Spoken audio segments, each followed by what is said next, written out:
Ah yine geldi yaz başları garip Emineme.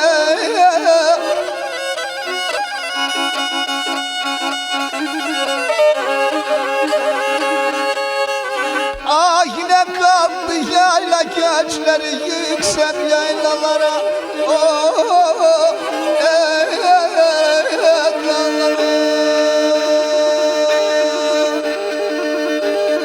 Ah Maçka, ah Karakaban.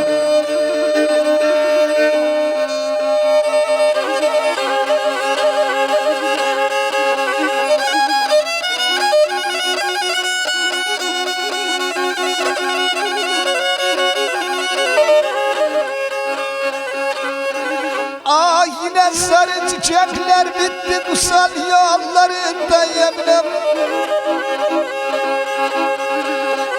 Ah kukular bağırıyor yüksek tepelerde. Ah kuşlar yuvaya bay dallarında.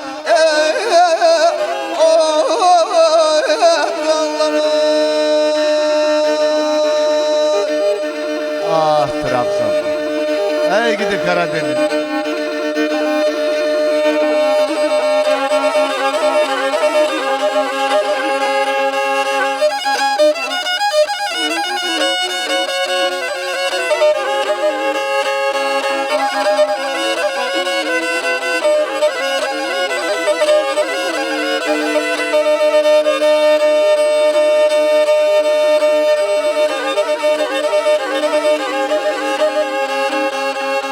Ah yine Karakaban yollarında yık taşı genç kızlar Eminem.